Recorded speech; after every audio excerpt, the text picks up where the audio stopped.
Hey, this is Jason Bradley from the Community Solutions Podcast. And before we start today's podcast, I just want to take a moment and talk to you because we are neck deep in election season and people are getting their campaigns into full swing. And we wouldn't have it any other way than having you out there in the community meeting your neighbors and growing Team 20K. You know what, though? Some of you out there I know could use a little extra bump, whether that's some strategy, whether that's learning how to read a comprehensive annual financial report, whether that is understanding your city's comprehensive plan. We're here for you. So get a hold of us, and we would love to sit down for a consulting session with you. Nobody else in Minnesota does this at the local level. All you got to do is reach out to us at commsolutionsmn@gmail.com.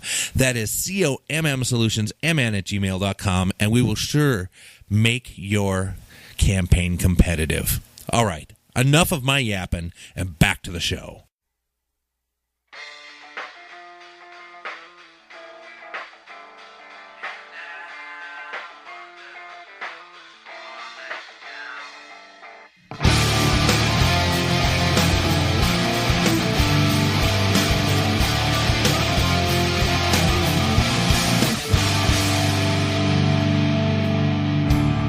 Make me an offer that I can't refuse. Make me respectable, man.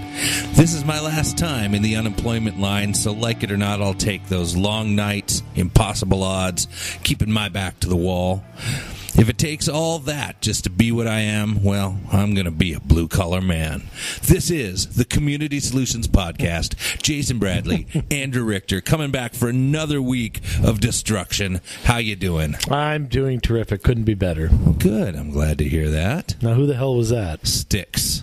Styx. S-T-I-C-K-S? Yeah, that S-T-Y-X. Like, it's like one of my, kill me now. It's like one of my favorite bands was In Excess, and I remember first time I tried to get their tape. I guess it was a tape at the time. Right. I'm like, where's that tape? Yeah. Where's In Excess? I didn't know how to pronounce it.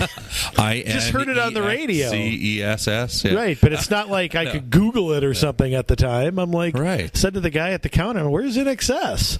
You know, I mean, it's spelled I-N-X-S. Oh, is it? Whoops. Yep, got on my bike. I can't remember where I bought that, but Tape World. Yeah, it was with my Music Land, something like that. I rode my bike with my lawn mowing money, and that's well, maybe go down in the valley. Maybe could have been. Yeah. I remember my friend of mine's brother worked at Schindler's, and I remember that was that was where we got all our baseball cards back in the late '80s, early '90s time in my tween years, I guess you'd call it. Yeah. So that's where we got the baseball cards, and then there was the naughty section in the back corner. Oh boy! I swear I never looked. Good. So in fact, there was one day where you could draw something to win a prize. I don't remember what the prize was, but you could only enter your name once a day. Okay. So my friend and I changed our clothes, and he put my glasses on, and I put his hat on. We went back and registered again later in the day. Oh, you were real rebels. Yeah, we cheated. That was my living dangerously. That and running with scissors. Those are the two things I did that made me a rebel at that age. No, for me it was I was still even at that age playing music and being in bands, and I remember we were taking band photos by a bridge by my buddy's house, and now this is up in Proctor, right? Yeah, kind of Midway Township, I guess really it is there. But yeah, I don't know what you would call it. I guess it wasn't really the police. It was probably security of the rail yard, maybe, or something. Mall cop? Because how would you like me to bust you for trespassing? We weren't doing anything. We were just taking pictures with at the time, I was playing drums. Right? Well, not really. I was like 12. You were banging on them? I was 12, and I had upside-down garbage cans. It was like my first band. It was really like the Fat Albert Junkyard Band is what it was. So, but... Wow, living dangerously. I'll tell you, boy, we were bad kids. Yep, absolutely. the worst. I did once. I'll say one of the dumbest things I did as a kid, real quick. There was this movie called A Boy That Can Fly, or something like that. I don't remember that Boy Who Could Fly. You don't remember that? No, it must have been wonderful. It was great, but I remember I thought I was going to fly. So at the time, I was about maybe 10 years old, and my mom had not. She went back to work when my sister and I got older, but at the time she was still staying at home. And so I grabbed 2 bed sheets, and my dad had left a ladder out in the back behind the shed, and I looked. My mom was downstairs doing laundry, and I took the 2 bed sheets up, and I climbed up on the garage, and I was going to jump. And she came out and literally hurdled the fence and used colorful language to get me down. And she told my dad about it. When we got home, my dad started laughing, so then he got in trouble. Because that was the times where, my dad would walk in the door having not any idea what went on. It's not like you could pick up your phone. Yeah, right. So there was no Facebook. So, I mean, he'd walk in the door with a big smile and guess what your son tried to do today? So, yeah, I was 3 seconds from now, I was going to jump. Wow. So, yeah, my mom hadn't hurdled the fence, might not be here. Wow. So is that rebel enough for you? That's good. That's good. I like that. We could trade stories like this all day, I'm sure. But we got work to do. We do. Let's just touch on a couple of local things quick. New Hope. Eric Lammle stepping down, retiring, hanging up I don't know, what do you hang up when it's not gloves, it's not cleats, he hangs up his Me Too vote, I guess. His golden Me Too vote. Eric Lammle is a councilman who, you wouldn't know in 10 years he's been there, you wouldn't know it because you talk about a guy who voted for whatever was in front of his face. I've been watching New Hope council meetings for a long time, and I can tell you I can't think of a time where he took a stand on something and voted no. It's pretty much a Me Too, whatever you want. Yeah.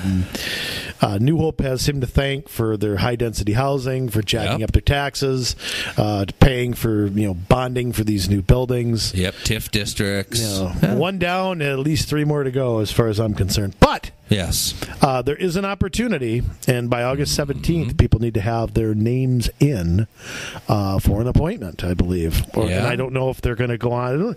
That's the way it sounded, They're not a charter city, so I don't know when a special election would happen because he was not up this year. It is John Elder and Jonathan London who are terms are ending. Yeah. So it's longer than 2 years. So it sounded like it was going to be in the 2020 election is when they would actually elect for. And that's pretty crazy because an appointment for 2 years and change. That's that's just. And they're going to appoint. How it's going to go. They're going to appoint. They already. Lammle wouldn't make this move if he didn't have somebody. Right. There's something's being cooked here. Jonathan London's probably kept out of it. Yeah. But I'm sure Hempkin, Elder, and Andy Hoff, if he's awake, have got somebody in mind already, or this move wouldn't be made. But this is the beautiful thing. If people in New Hope cared at all, which we've been hammering on New Hope for how many years, and people complain from New Hope, but they don't ever do anything about it. People in New Hope are dead fish. I don't know how else to say it. I don't know how to say it nicely. I'm not going to insult the people in New Hope. You're fine people. But you guys got to get off your butt and do something. Well, you have a perfect opportunity right now. You can swing the council this year. You only had really a chance to get 2 out of 5 positions, but really, but it's too late. Their filing time is over. You'd have to run as a write-in in a citywide election. There's no wards. Yeah. So you've got no opportunity. If somebody else would have run and won, and maybe London would have been reelected, you'd have a vocal minority there that could probably put a stop to a few things. Well, even in this situation, though, even if they had somebody picked out and you had 2-2 on the council, you could at least keep the person that they wanted to get on to sway the vote off the council. Right. You could take the 2 Yeah. You could strike a deal to take this person and this person out of it and settle on this person. But again, I don't know what's going on in New Hope. I mean, you've got. I think part of it, and this is just my opinion, is everything is a citywide race, and that makes it very difficult. Right. If you have wards, you can go. It's a smaller race, less money. Mm-hmm. You can pick off a weaker candidate that way. Yep.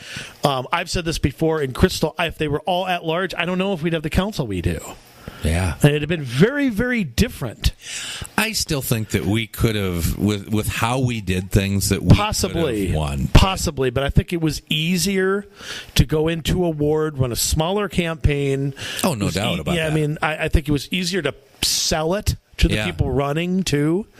It was easier time-wise. They didn't have they hit a quarter of the houses. Yeah. So I think that's a challenge in New Hope. But what I can't understand is you have people up in arms about organized garbage hauling. You have people up in arms about this new police station and pool and all this stuff. Yeah. You got up in arms about every time there's a high-density housing project, there's 20, 30, 40 people at City Hall complaining about it, and nobody, not a single one of them, steps. Every year there's a 10% tax increase. Yeah. And where the hell are you, New Hope? I mean, this crap, let me tell you something. Hardly that much stuff happened in Crystal. Hardly, yeah. For the residents to really get going. Now, granted, they had a few people igniting it. Guilty. Yeah. Well, I mean, like we haven't done but we've been trying. Yeah. I mean, we've done shows on this. I've been blog posting about them for years now. So have you. Mm-hmm. We've mentioned them on this show I don't know how many times, and nobody gets off their arse and does anything about it.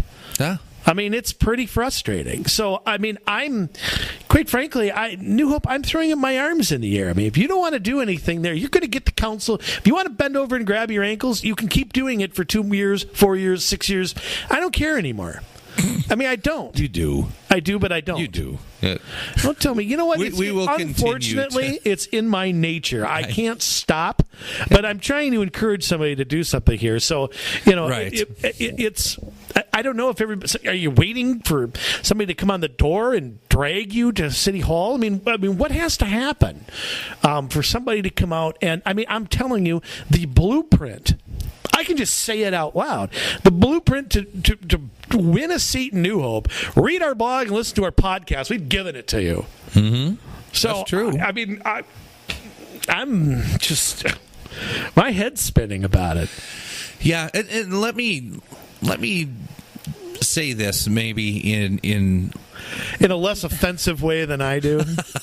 It's okay. I don't know if it will be, to tell you the truth, but.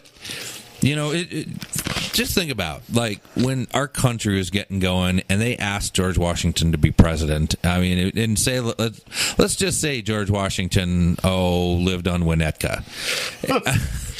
And he said, you know... Mount Vernon is... Thanks, but no thanks. I think we're good. I think... I don't know. Getting involved, sacrificing, not such a big deal. We would not have gotten off to the start that we got. Now, why do I say that? Because sacrificing is so important. And this is what the left really gets. I mean, not that they sacrifice much, because they... sacrifice other people's stuff. Right, they sacrifice other people's stuff. But what I'm saying is, we work hard. We spend time with our families. We get involved with things, but we don't really sacrificially give. We don't give till it hurts. We give till the Bachelor's on. Yeah, we give till the Bachelor's on, and that's a great way to put it. But I tell you that the left is tireless about putting forth the energy and the money into making things happen. And this is why we see 21 Tobacco taking shape in city after city. This is why we are getting people talking about different issues with guns at the city level, from city to city to city. This is because there's a concerted effort, people. There's a concerted effort here, and if you don't have good people willing to stand up, take one night a week to serve on an advisory, or one night a month to serve on an advisory commission, taking a couple nights a month to serve on a city council, plus some other city activities. How about one night every 2 years to go to caucus? Yeah. How about that? Is it that difficult? I know. I mean, how do 5 people in an entire precinct show up? I don't know. On a precinct of 5,000 or 4,000. I don't know. I don't know why we don't care more.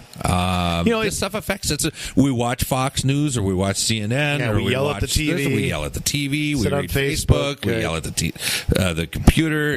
Yell at our phone. We retweet it. We whatever. Say how much we hate this. It's dumb, or we leave nasty comments on somebody else's thing.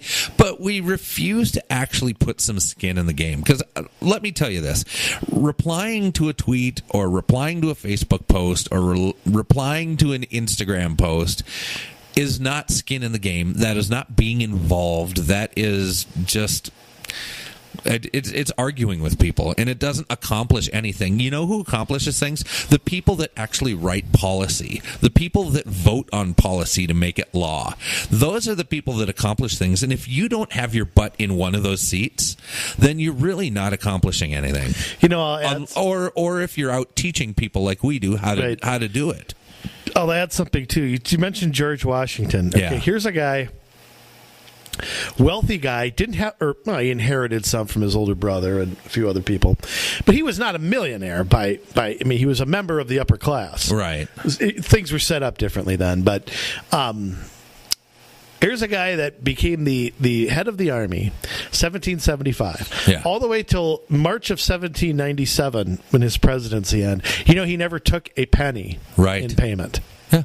22 years of service without a nickel. In fact, there is a story that when the war was over, the Articles of Confederation, he went to them, and the only payment that he asked for was for his wife, Martha Washington, because George Washington stayed at Valley Forge with his troops. And Martha came to visit him. He wanted her expenses reimbursed. And that's the only thing that he asked for. Wow. And the same thing when he was president. He only took expenses. He would not take a dime to be president. Yeah. And I'm not even saying that if you run for city council, you should just I'm not saying that either. But there's a level. George Washington, you're right, could have went home and said, look, I've served my country. I'm done. Yeah. I was your general through this whole war. I've done enough. I've given more in my lifetime than anybody should have to ask of me. Yeah. And he didn't. He came back and served 2 terms as president. Established the presidency more or less. Yeah. So, you wonder what kind of a country would have had. And then peacefully transferred power. You know what King George III talked about? How the hell can he do that? Who served like 58 years or something. Oh, my God. He gave up all that power? But just think of that. Today, our president served 2 terms because, two reasons. One, the main reason is because that's the precedent that George Washington set. The other is because Franklin Delano Roosevelt is a greedy jerk, but that's a whole other story. Crowned himself king. Yes. Yeah. But that to see that level of service, and to see people who do serve, but then to see how many people don't do anything except maybe yell at the TV and reply to Facebook posts or argue when they're drunk. And I'm sorry, but we have to be better than that, and that's why we say it really only takes 2% of people in this state to step up and say I'm willing to do something, and everything changes. So I want to know who's the George Washington of New Hope here. Who's going to step up and be old George here? You can even have good teeth, okay? But who's going to step up and be the George Washington? Just don't tell a lie like George, and right. Control your temper like he did. He believed in those rules or whatever. Yeah, so he had a bad temper, but he always controlled it because he was always so dignified in his personal life. Of course, he didn't have CNN or somebody, didn't have to go on Meet the Depressed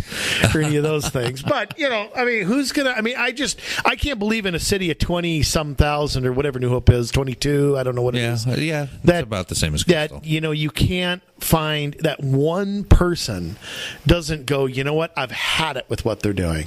Yeah. And I can sacrifice TV, I can sacrifice, watching the Twins game 143, who cares anyway, everybody's gone now. Yep. I can sacrifice, a Tuesday night and step up and be a leader that can make change, and can lead somebody else. Once one person steps up, another person might step up, and another person might step up. But it takes somebody, and I don't know where New Hope. Where the hell are you? I mean, that's a great point. I mean, it really took. In the beginning, in Crystal, there were a couple of people that stepped up, and when they got in and.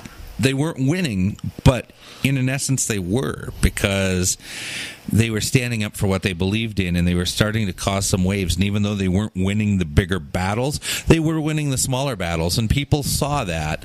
And then the rest of their team came along, and now they're able to do better things. Yeah, I mean, it's a blueprint that I can't understand why it's not followed more. But that's, here's my New Hope rant.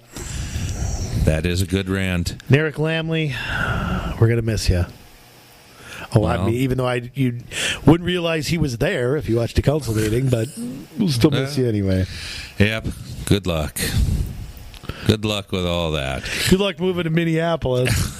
Oh, boy. Moving up in the world, I guess. Is that what's happening? I didn't read Well, he's a Richfield cop or detective or something like that. So I guess New Hope's too far to drive or something. I don't know. He lives in that Winnetka Green area. I think he lives there. I think he's like the chairman of the board there or something, and that's how he kind of started it, which, again...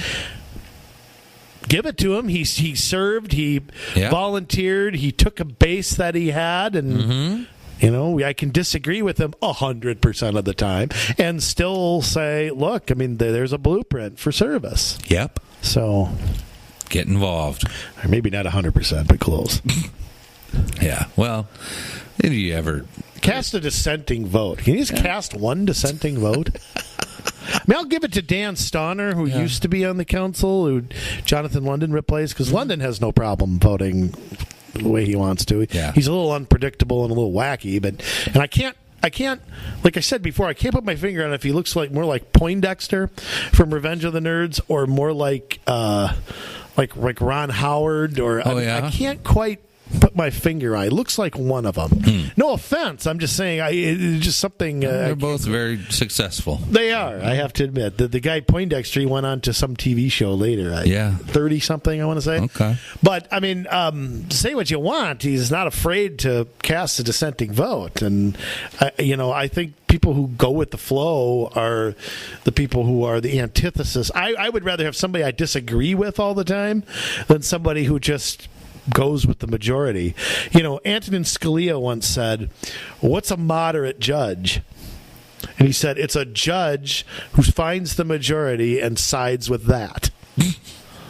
And he's right. Yeah. Or he was, unfortunately. Mr. Scalia is no longer with us, but So anyway, there's my New Hope rant. Well, if that wasn't good enough, then we're going to start talking about universal basic income. Boy. How about that for a topic? And why? Universal doesn't sound very local, but believe me. Oh, it's coming. It's coming, and it's a lot closer than we think already. So why don't we talk a little bit about the history of universal basic income, what it is, how it got its start? Well, it got its start in the, like everything else, in the progressive socialist utopia, I guess we'll call it. Right. If you go back to, like what we call today the progressive era. Yes. Which is not progressive by any means by today's standards, but by the time. Right. It was for the first time in American history, the federal government was taking on roles that it had even contemplated. Yeah. I mean, from Teddy Roosevelt all the way through. Wilson was the one where I thought it really changed. I mean, Roosevelt was more rhetoric than actual legislation. Yeah, but he was national parks, and there's still a lot of power of the federal government. The Meatpacking Act and a few other things, which were sponsored by socialists like Upton Sinclair and people like that. But yeah, I mean the Wilson administration, which I hold Roosevelt responsible for, because absolutely, stay out running in 1912, and President Taft is one of the most underrated presidents in my opinion. He was fantastic. Yeah, he was very conservative and tried to reverse a lot of what Roosevelt did. Taft looked at the law and said, look, the law says you can't come in here and declare something off limits. It takes an act of Congress. Mm-hmm. Taft was a judge. He would later become Supreme Court Chief Justice, and that's how he ruled. And he was right by the letter of the law. Anyway, so you had people to the left. That Eugene Debs is somebody who sticks out, who ran for president a few times. Debs never really laid out a universal basic income platform, although I think he ran for president like 4 times, once from jail, actually, in 1920. He was jailed under the anti-war acts, it's funny, I was thinking about it today. President Lincoln always said something that, because I always think it's so wrong to jail somebody for going out and giving their personal opinion that you don't like. Right. But President Lincoln once said, I'm paraphrasing, he said, if somebody deserts the draft and I've got to go arrest them, why do I have to let go the person who encourages them to go do it?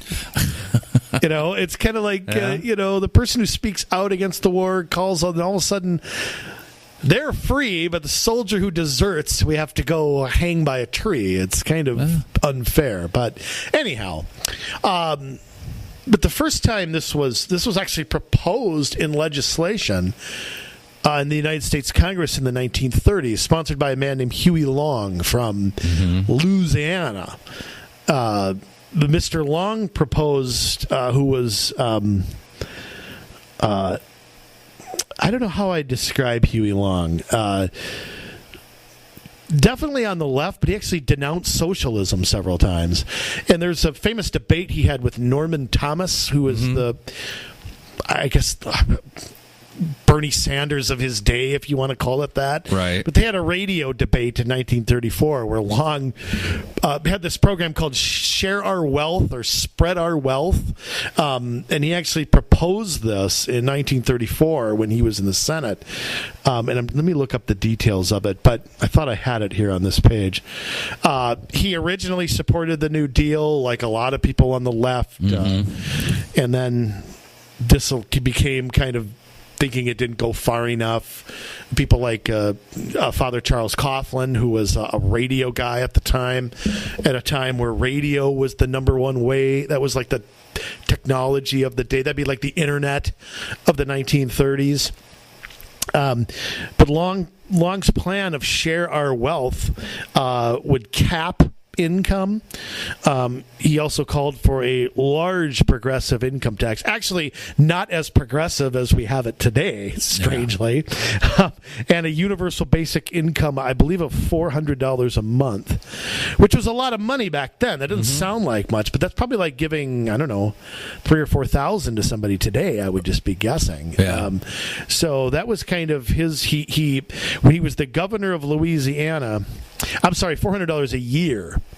The average salary at the time was about $3,500. So it wasn't as much money as some people. I still obviously would oppose that, but of course the Senate never acted on it. Right. And Senator Long was killed in 1935 by a man named Carl Weiss. It's unclear. The assassination itself is unclear as to what happened. Long had a lot of bodyguards, a lot of death threats. He was very much a dictator in Louisiana. When he was governor, he implemented this big public works project, and gave out contracts to his friends, how he fired people that he did way overstep. There was actually an attempt to impeach him. Anyhow, so that's kind of universal basic income in a way on a federal level, and it never materialized. And then, the idea was kept up by people to the left of center. Even people, Henry Wallace, I would say, is somebody who did not endorse it, but hinted at it. George McGovern is another one, I would say, who, again, kind of... Ralph Nader certainly has come out. I think the Green Party came out with livable wage as their universal basic income quasi there. I mean, and you could compare it to like a Bernie Sanders or somebody now who thinks everything should be free or give somebody else the bill, however you put it. Now, the reason we're talking about this, I mean, you might say, well, what's this got to do with community solutions? What does Huey Long have to do with what we're talking about? Well, it's now coming to cities. Yeah, like all things, right. I mean, can't get it in federally or statewide. Yeah, how many times have we talked about it that somebody's going to do it here in a big city, and it's coming to cities like Chicago. It's gone to cities outside the United States as well. Stockton, California. Well, I would like to say, though, this started outside the United States. I mean, before it ever came here, it isn't an American idea. I mean, even if you go back into the early 1900s, again, you were talking about the progressive era here, you had guys like Bertrand Russell over in England that were pushing for this, trying to create a movement around like a basic income. He kind of started the whole like anarcho-socialism movement, and don't ask me how that works. We don't want any rules, but the government needs to take care of us. It's okay. But I mean, really, I mean, you go back to that, you go back even further into France, places like that, where there were also people trying to move, even in the 14 and 1500s, to create some sort of basic income from the government. So it's not a new idea, but obviously it was never that successful because it never has caught on. Or accepted. I mean, ideas have to be accepted, and they have. I am concerned because I don't think we're a center-right country anymore. Right. I think we are in thought, but not in practice. We're not that nation, and I think that I'm just going to allude to something, and this is very, very scary. Former President Obama, I should say. Yes. Don't you love saying that when referring to the former president? Yeah, still hear from him a little much. Unfortunately, he didn't take the... Can I ask, why is it that we never hear from former Republican presidents, but we always seem to hear from former Democratic presidents? I don't know. What did you hear from President Reagan after he left office? Now, I know he got sick. All right. Outside of that, did he go anywhere and make policy speeches or criticize Bill Clinton? Or, I mean, Did you ever hear a word? George H.W. Bush might be the most gracious ex-president, almost too much for me. Right. Okay, George W. hardly ever says a word. I think the Bushes, whatever their flaws are, and they have them, have this mystique and respect for office. But, I mean, Ford, who recently passed away, he never said anything either. Ford. I mean, it's strange. But President Obama, I think, is one of these people who needs TV cameras to metabolize his food. And he recently spoke in Johannesburg, South Africa. Oh, really? Yes. Oh, boy, that's a... Who paid for that trip, I wonder? Did he go there on his own dime? Well, it's either that or a special interest at this point. I'm not sure which is which, but...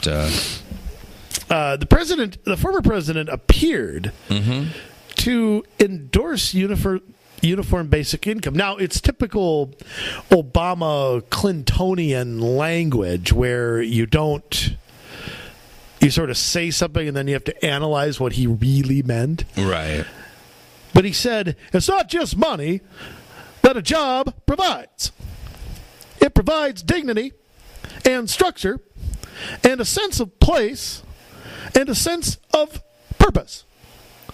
So we're going to have to consider new ways of thinking about these problems, like universal basic income. Wow, that was pretty good. Yeah, remember what I told you about Obama? You say it very slow, and then you end very fast. Right. Okay, so we're going to have to consider new ways of thinking about these problems, like universal basic income. Now, that's not what the president had said previously. October of 2016, he was quoted to saying that he didn't think universal income was the right model, and it would have to be accepted. Again, cryptic language is always from the former president. Right. It's going to have to be accepted by a broad base of people. That's a debate we may have over the next 10 or 20 years. So he's, in a year and a half, he's gone. President Obama keeps falling to his left side. He's not running for anything. I mean, he's done, except for maybe, head showing of up the UN at fundraisers or something. But but I mean that's kind of the language that he used with single payer health care as well. Is that that's not where you start out. But you need a model to get you there. Yeah, you need it done in increments. Yeah, that's the big key. You have to if you're going to make radical changes, the people aren't going to accept radical changes overnight. Mm-hmm. So, it's earning support among left-wingers. Kirsten Gillibrand came out and supported our favorite. I'm sure it's not long before Amy Klobuchar does. I'm sure she'll do it after the election. Yeah, probably. Bernie Sanders, of course, supports anything that's socialistic, anything that's free, anytime you can give the bill to somebody else. Yeah. I'm sure Cortez would be for it if she knew what it was. Yeah, probably. Whoever wins in CD5 will probably support it. Yeah, that's true. I'm sure. Whether it's whoever it is, I don't know who to cheer for there. But now it's a long way from being accepted. Yeah. And a federal level. Thank goodness. I mean, I don't see any chance of this. Even with Democratic majorities. I mean, look at what a hard time they had passing their own health care bill. Cap and trade failed, even though President Obama tried to do it through executive order. Yep. They had a lot of things that did not succeed even when they were running the show. So I think this is a long, long way away from affecting the whole nation. But as we know, Jay, all bad ideas end up somewhere locally. Yeah. They don't just go away. If they get defeated in one area, they pop up somewhere else. It's like whack-a-mole. Right, but it's like trying to get rid of ants in your house or something. You can't cover every crevice and every windowsill, and just at some point they just keep coming in or something. I don't know. I mean, I call it getting paper cut to death. I mean, that's just the best way to put it. Stockton, California, has committed to a groundbreaking UBI pilot program that will offer low-income families, so they already have an income. Yeah. Okay. A stipend, a handout, why don't we just call it that?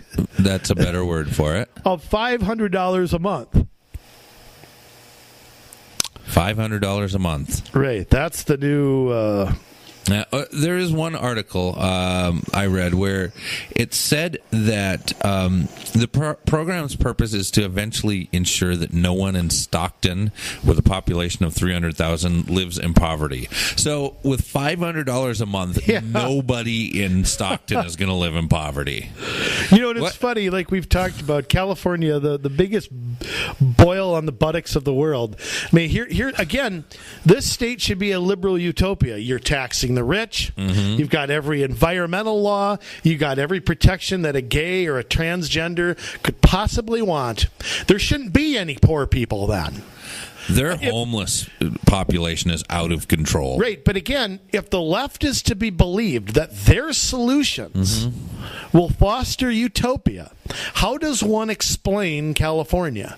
Well, I don't know if I've ever said this on the show. What was it, 20 years ago maybe? You say something new every time. No, not 20 years ago. Would have been about 10, 12 years ago. I was out in California, and I was in... what's the name of the town? I forget. It's right on the ocean. There's only a couple in California. It's in between L.A. and Santa Maria. There it was. And anyways, so I'm there, and I pick up a real estate magazine, and I couldn't believe it. I mean, a house my house's size, without a basement. Okay, so we're talking really half of the size of my house was like $900,000. $900,000. I mean, how do you even... You know what liberalism's done in California? It's destroyed the middle class. Yeah, that's exactly it. We said this on a previous show. They have the ruling class, which is their politicians. It's Hollywood. It's, the ivory tower people. Yeah. And then everybody else is a peasant. Santa Barbara, that's right. Santa Barbara, okay. To me, that's a TV show. Yeah. But I mean, or a soap opera. But, you have the peasants. Yeah. And you have the ruling class. You have nothing but poor people in a state that does everything. Now, here's my favorite part. Okay. We'll get to the Stockton details in a minute. Listen to what Mayor Michael Tubbs. Listen to what he says. No relation to the guy from Miami Vice. Yeah, or the old Ernest Tubbs. Yeah, or Tubby Smith. We've overspent on things like arenas and marinas and things of that sort to try to lure tourism and dollars that way. So the city has racked up millions of dollars in debt from expensive development programs that have led to the city's bankruptcy in 2012. So this is the city that's going to give out universal basic income, declared bankruptcy 6 years ago. But don't worry. It's wealthy Silicon Valley moguls who are going to do this. Facebook co-founder Chris Hughes has contributed $1 million to the project. Mr. Hughes, why don't you just give $1 million away? Why don't you take $1 million pay cut? I mean, isn't that smarter? I don't know. I mean, a billionaire sitting here whining about income inequality. Well, nobody's forcing you to pocket all the money you're pocketing. Yeah, you can always give more away. Instead, you go to any gas station there in California, and you got tons of homeless people that are, panhandling. You go to any city. I mean, they're living under bridges. They're sleeping on the beaches. It's a dump. Yeah. I mean, I'm sorry to say it, but California, it's so terrible because California used to be the Golden State, man. California used to be the place everybody wanted to be. It even stole one of my favorite baseball teams, the Dodgers. Yeah. But I mean, it is a place where you have the wealthy ruling class and all the peasants underneath, and it's sick. Yeah. And I don't know what's going to change California. I really don't. I don't know. I hope it becomes its own country. It's a state I don't recognize anymore. But if you look at far left states, this is happening in New York to a lesser extent, but it is happening in New York. You've got the elites in New York City. You've got the people in Albany. You've got upstate New York, which has nothing in common with New York City. I mean, that's like being in Ohio or Pennsylvania. I mean, and you have the ruling class that's in charge, the Cuomos and people like that who are, the ruling elite. Right. So, and New York used to be the most happening place. It used to be the mecca of capitalism. Used to be New York. Yeah. And now it's just, it's again a place to go be homeless. It's a place that's expensive, highly taxed. Mm-hmm. I mean, is it a coincidence that the most expensive states are the most left-wing states? Yeah, it's yeah, it's true. California, New York, Hawaii, granted, they're a bunch of islands that need to get stuff imported all the time. Stuff's going to naturally be a little higher there, but still pretty high taxes, and goods and services are really expensive. The whole East Coast seems to be pretty expensive. Minnesota, things are not cheap here. And you go to South Dakota, it's completely different. And you use no state income tax, lower property tax, lower cost of living. The size house that you can get in Texas compared to here is amazing. Yeah, and you make $1 less, take home $1 more. Yeah. It's amazing. What's happened in Michigan? I know politics are turning around there, but that's another place that used to be. It used to Motor City, and Detroit's completely bankrupt. It's corrupt. It's I don't know. It's these places. If the liberals are right, okay, this shouldn't happen. Right. So you should need universal basic income. You got every handout in California you could possibly want. Mm-hmm. You're taxing the rich, like you say is going to work. Right. Well, and I don't know how they're going to pay for all of this. You look at universal basic income, you look at universal health care, you look at universal college education. They want everything to be free for everybody, right? But Jay, like we've talked about, nothing is free. You're just giving someone else the bill, right? And that's all it is, and that's why it doesn't work. It's never worked. I don't know. I don't know what's going to, make people understand that, these things just don't come to fruition. What the left says about them. They never do, and they never have. Right. If all the money we're spending on quote unquote the poor went to the poor, why aren't the poor rich? I don't know. That's exactly it. Well, Stockton, California is not alone. Okay, it's coming to sweet home Chicago, another city that used to be pretty cool.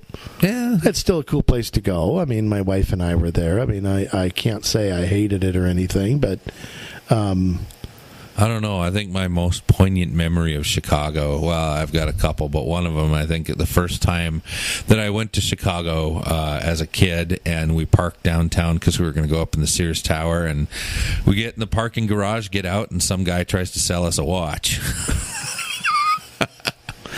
The Casio special? I don't know. He opened up one side of his coat, and he had all these watches in it. It's a great city. Well, anyhow, they're calling for something very, very similar. Yeah. 1,000 families. How these families are picked, I have no idea. Probably the city council's buddies or relatives or something like that. Yeah. Or aldermen, I guess they're called. Yeah, same thing as city councilman. Yeah. The alderman Amia Pawar. Is working with Ramdam Emanuel to implement this pilot program.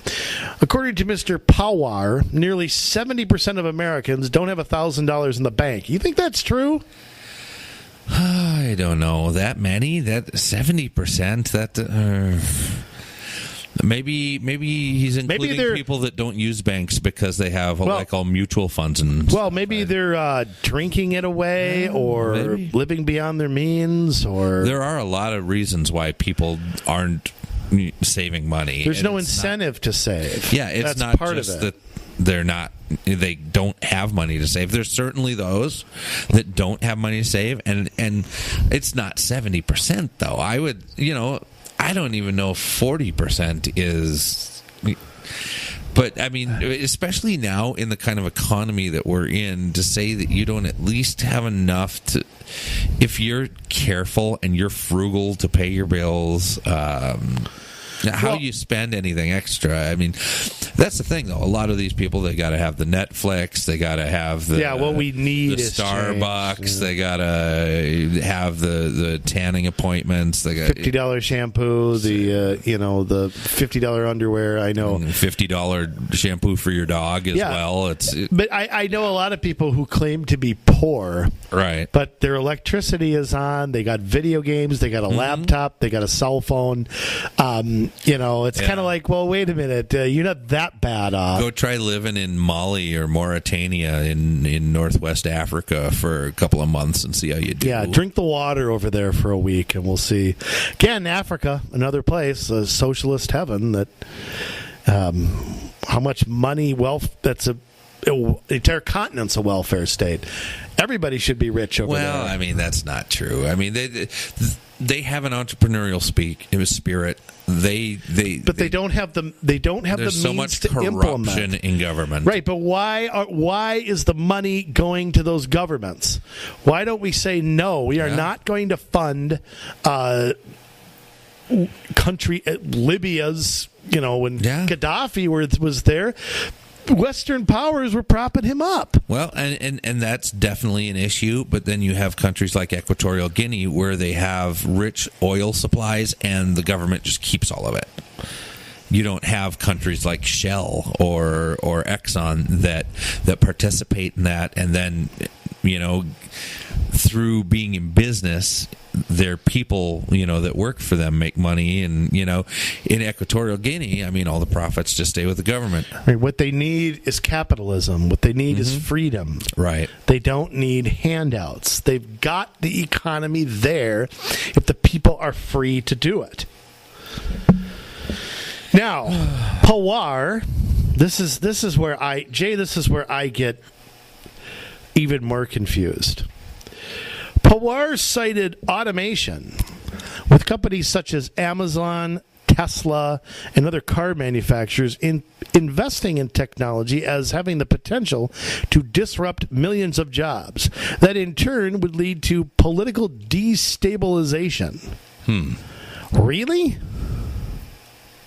I mean, stop and think about what he's saying for a minute. Okay. First off, the economy's been changing in America for, well, I don't know, ever since, like 1776.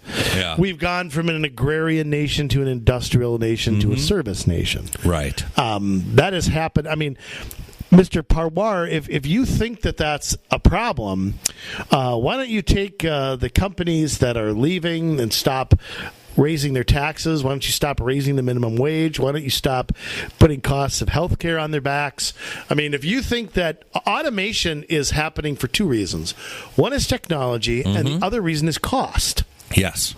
So automation might happen anyway someday in the future, but I think it's being sped up by a government that is taking too much. I mean, here's the thing. You got company A.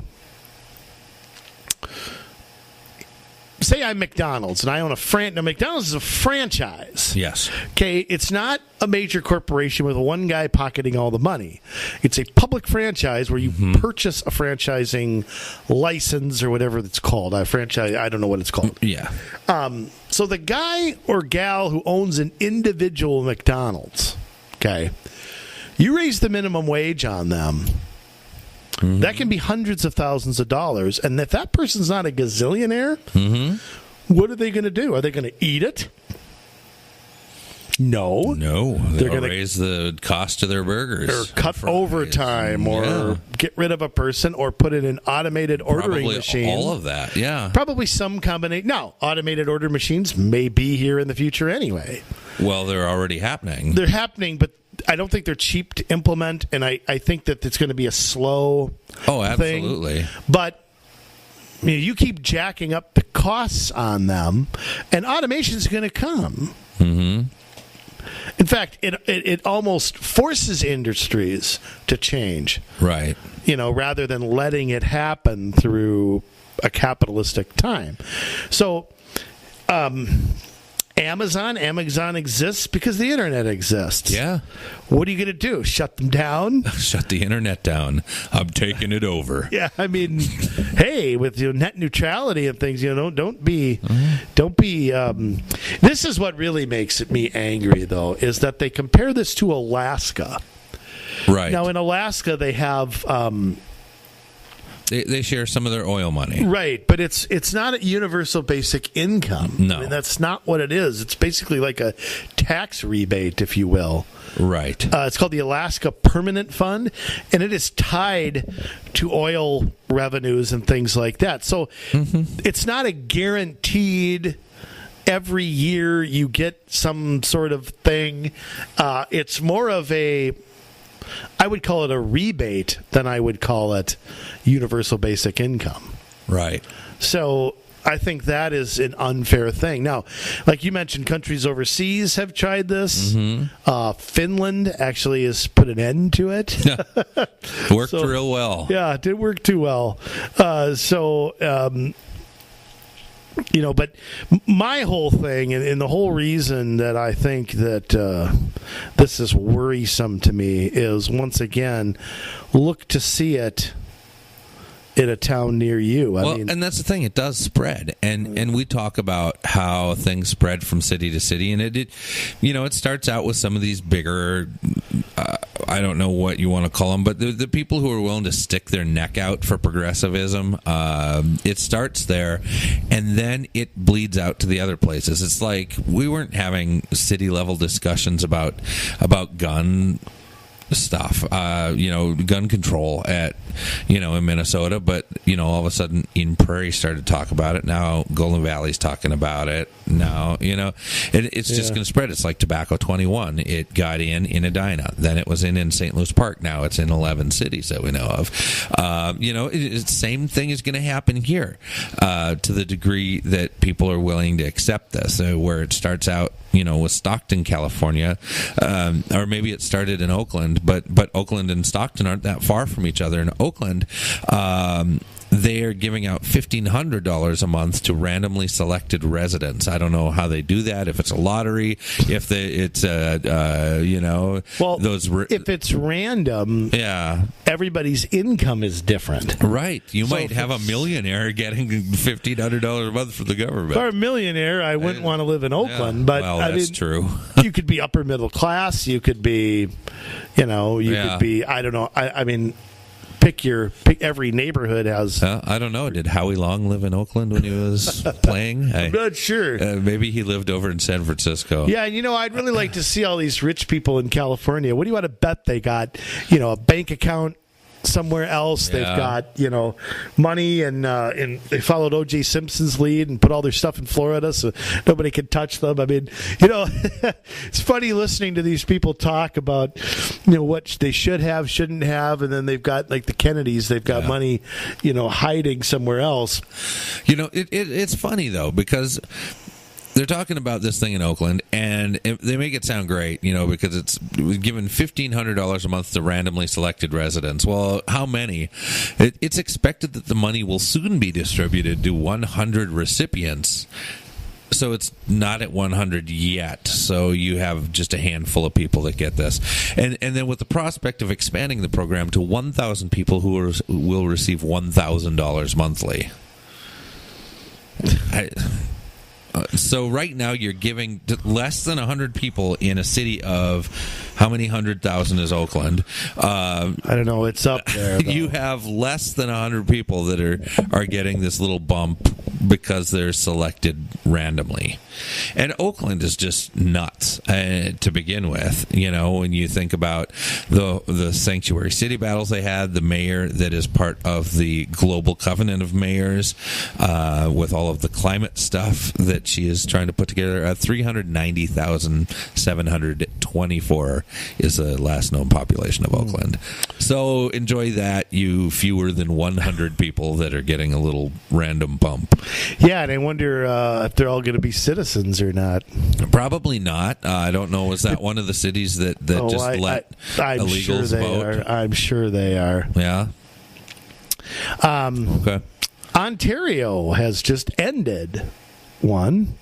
4,000 people in Ontario just lost what they thought was guaranteed for 2 years. I'm not laughing at the people. A change in your economic outlook is hard. Right, but Ontario is a province here. Right, you're talking a whole province of Canada. The people who put this in all got beat in the last election. Wow. Which might have something to do with it. It's popular. Conservatives have taken over the province recently, even though I'm not sure that it was going to be continued or changed. It wasn't sure at the time, but they have come out and said this is not sustainable. Quote, spending more money on a broken program isn't going to help anyone. Wow. That is Lisa McLeod, one of the... I don't know how they set up their governments in a province there, but she's Ontario's Minister of Children, Community, and Social Services. Oh, boy. Must be the head of some department, Health and Human Services type thing. Services, yeah. Yeah, so, and they also mentioned, Finland's is ending theirs. Scotland is talking about it, hasn't done it. Yeah. They do mention Stockton, California, too. So, again, coming to somewhere near you. Yeah. Well, I'm glad you wised up, Ontario. You never see New Brunswick or Prince Edward Island pulling crap like this. I don't know. I don't...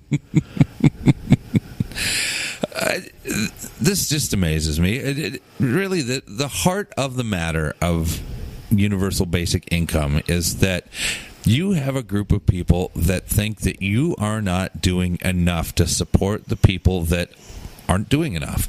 And granted, there needs to be a safety net for the most vulnerable in our society, and I don't think that there's anybody that is a decent person that would argue that.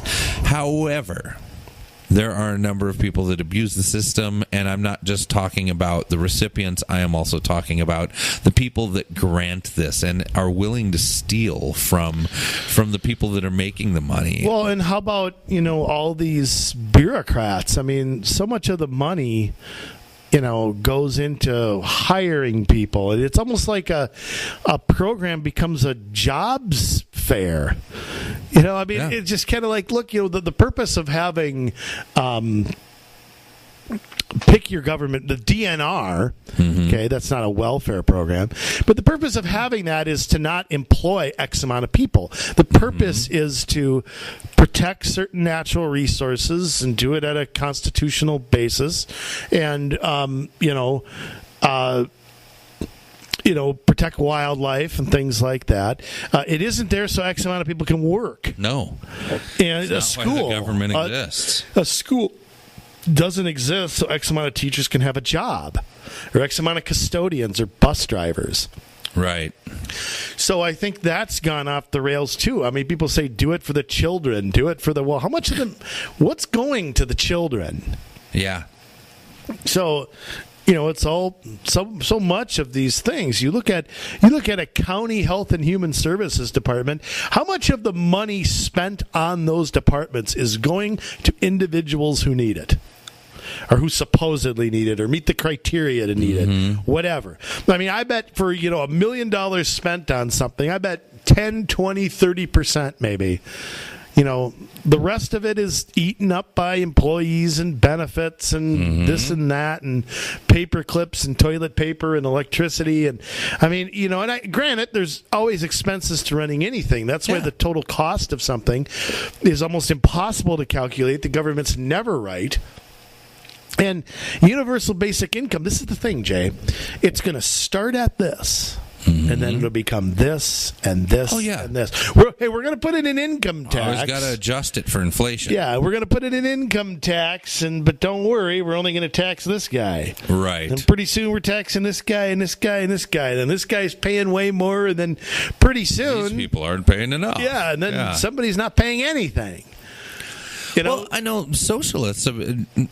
I've heard recently that they would like to raise the two top income brackets. They would like to double them, so you're looking at like 70%. And that's just on a federal level. Yeah, the federal level. 70%? Are you nuts? Why go to work? I mean, why have a major company? I mean, pretend you're the head of whatever. Why not just quit? Well, just go home. Yeah, and that's the thing. I mean, they don't want to just look at income taxes. They also want to look at capital gains taxes, things like that. Inheritance taxes. Any way that there is to shelter some of what you have earned. Not stolen, but earned through hard work. Through people spending their money. Nobody holds you at gunpoint to shop at Walmart or shop at Target or whatever. I mean, you choose to do it. Or at this grocery store or that shirt store or whatever. Or that gas station. I mean, I don't know where it ends because we're at a point now where you keep hearing, well, people need to get their fair share. Well, ask somebody who says that, what's your fair share? Yeah. When the top 1% are paying 40% of the nation's income taxes, is that not their fair share? They're not getting anything for it. So, what is the... And these same people have supported things like General Electric gets they're one of the biggest abusers. They get all of these subsidies for green energy. Right. And it's like, well, wait a minute here. Why don't they take their own money? You tell me General Electric doesn't have any money? No, they put it. You know why? Yeah. Because it's not cost effective to do so. Mm-hmm. But when we, the taxpayers, are subsidizing it, Walmart, we're paying for their solar panels. Yeah. That's why they have them, because they get a subsidy to put them up. They're not paying for the solar panels. Right. So why is that all right? Why you talk about corporate welfare? I mean, if the corporation does what the left likes, then all of a sudden they don't seem to have a problem with it. I mean, it's crazy. It is. But, I mean, that's where we're headed. I mean, as much as we talk about a war on cars, there's also a war on income. And it's this whole move for equity, that everything needs to be divided equally. Everybody needs to have the same outcome, not the same opportunity, but the same outcome, no matter what your station in life is. Well, it's worse than it's ever been. Oh, it is. I mean, it's really bad. I mean, this whole idea of free healthcare, free education, I've said this before. Nothing's free. Mm-mm. Somebody's paying the bill. Just because it's not you doesn't mean. I mean, and something about free college. I mean, first off, we got a lot of people with a 4-year degree in African American studies who are working as waiters, while jobs like electricians, mechanics, trades are dying for people. You don't need to go to a 4-year college to always be successful. No, I would say, and I know this is a totally different podcast, but, our college system is broken, and a lot of that is because the government has fed so much money into the university system that they expect these exorbitant tuitions, because they know that the government's going to pay for a good deal of it. Right, but Jay, they're subsidizing the wrong side. Oh, absolutely. Instead of figuring out why college is going up 10% every year, what they do is they subsidize the tuition. Mm-hmm. So then there's no incentive to cut expenses. Right. It's kind of like, if I'm going to give you free health care, what incentive does the hospital have to cut money? Hey, well, the government's paying for it. We'll just bill them. Yeah. I mean, but look, this everything's free movement is coming to City Hall near you. And how long do you think this will be before the Minneapolis and St. Paul and Duluth city councils and Rochester or whatever are going to be start to talk about this? Then it'll filter out to St. Louis Park and Edina and old Bowtie, Boy Wonder in Golden Valley and all these other places. Then in cities you'd never think of, because you wouldn't think of some cities. How about St. Cloud? I mean, you think it's that far from, yeah, it's possible. It sure is. The wrong people in office. Absolutely, which we have all across the state. Yeah, you don't think Keith Ellison as an attorney general would go out and sue anybody to get their money or something like that? I mean, I'm sure he'd support this. Oh, yeah. In a second. Absolutely. And you look at people running for, you think Erin Murphy wouldn't support this? She absolutely would in a second. Absolutely. So I think this is one of the big debates debates we're going to have. But I think, again, even an idea like this, like I said, even if the left is in control of a state, because of the separation of powers, because of the House, the Senate, the President, judicial review, it's going to be a lot harder to do this at a state level or a federal level. Absolutely. I mean, to control all three branches and have a working majority. Mm-hmm. And we found that out on the Republican side, like right now. I don't think President Trump has a working majority that he can count on. He probably has it in the House. He certainly doesn't have it in the Senate. There's these dozen or so moderates who really control, and I'd add somebody like Manchin from West Virginia into that too, where I think that there's this cabal that's able to kind of put a stop to some things or slow some things down. It's one thing to have a bunch of R's or a bunch of D's. It's another thing to rely on them as votes. Right, and that's why we say that you got to get people started at the local level, because you get a chance to vet them and see what they're all about and see how they would vote. And if they don't vote the right way, you get them out of office, because it's a lot easier to get somebody out of city council than it is to get them out of the U.S. House of Representatives. Yeah, especially with so many seats gerrymandered and things like that. Once somebody's there, boy, they're there for a while usually. Yeah. You got, 100 competitive seats out of 435 maybe? I mean, it's pretty... And I think that's not good for the nation. It's not good for the nation. I mean, it's not good to have the red states getting redder and the blue states getting bluer. Yeah. I mean, I think that's difficult. I mean, I can name 20 states, Jay, that a Democrat's not going to win again in our lifetimes. Right. I could probably name 10, 11 that I think a Republican, Reagan might be the last one to win them. Yeah. I mean, I guess we'll see in 2020, because it should be an interesting election. I mean, Trump's certainly a novice. Yeah. And the Democrats, I have no idea who they even have that's under 80 years old. I mean, I don't know. I mean, so it'd be strange. And President Trump has got to keep the people who elected him happy. So, and I think he's learning how to get there. Yeah. And like I said before, Jay, and I'll say this again, I know we're off topic. It doesn't matter. It's our show. We can do what we want. If we aren't fighting a war and the economy's doing well, President Trump's not losing. No. You find me a president who's lost. You find me a president in any country, in an election, a republic, who's lost under those circumstances. Right. You won't find one. No. So, I mean, if you look at the presidents who lost in the 20th century, Carter, Hoover, people like that, what did you have? You had a disaster on your hands. Absolutely. Whether they caused it or not isn't... Herbert Hoover certainly didn't cause the Great Depression, but... well, there's arguments about that. I don't think he did either. I think that, the tariffs that he imposed did, because of the economy at the time, definitely move things in that direction. But you add in the Dust Bowl, and you add in these other factors that made the Depression what it was. I mean, I think certainly you're right about that. Yeah. Well, I mean... Yeah, the tariffs is for another debate. Right. I'm not saying all tariffs are bad. Yeah. But if you look at the Great Depression, there actually was a brief recovery in 1930. Brief. And then it dropped again in the summer of 1930. The recession the depression within a depression. Right. Yeah. It happened pretty slowly, though. Yeah. I mean, it didn't... You talk about a crash, it was... Yeah, I mean, the war is really what ended up propping up the American economy. That's true. We basically had 15 years of depression. Yeah.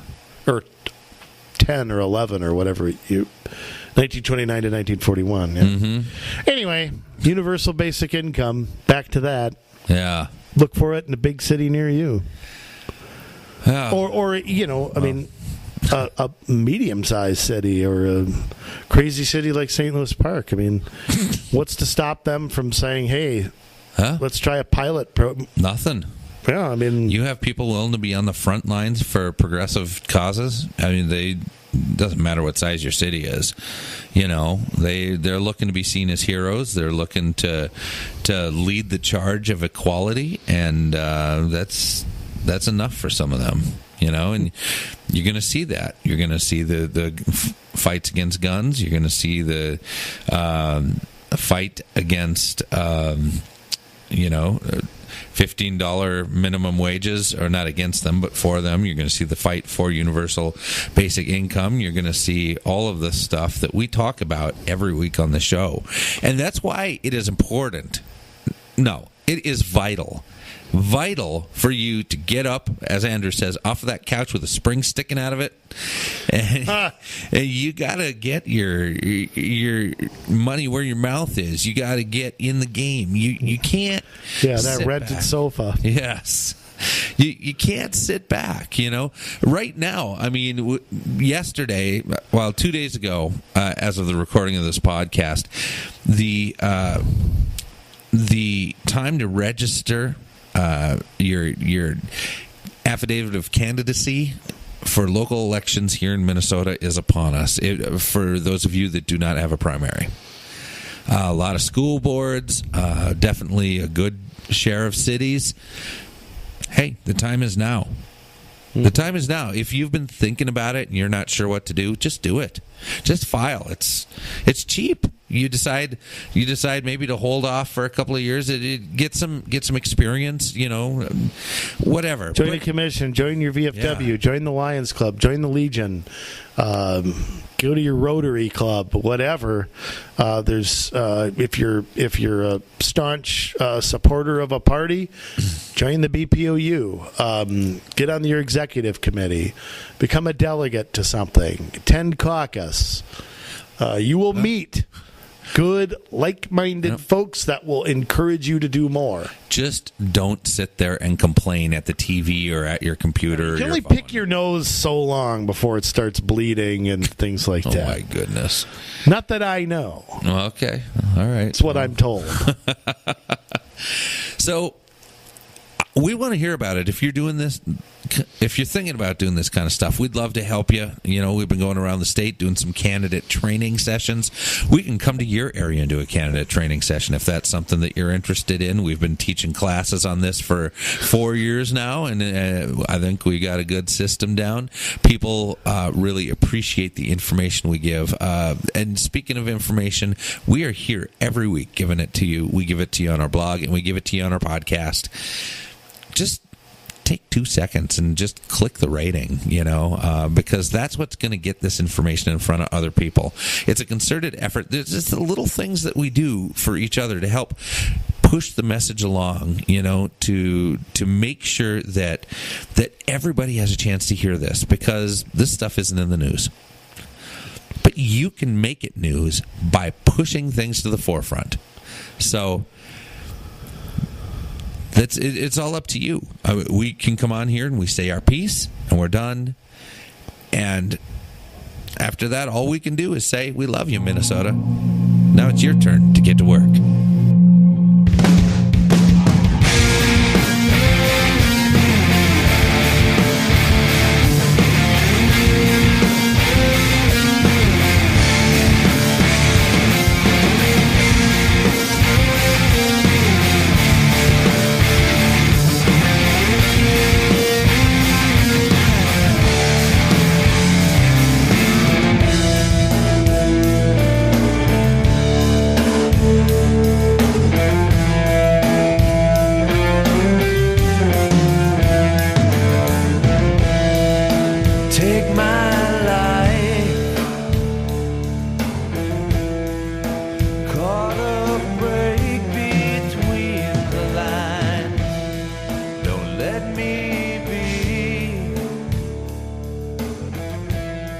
If I get too caught up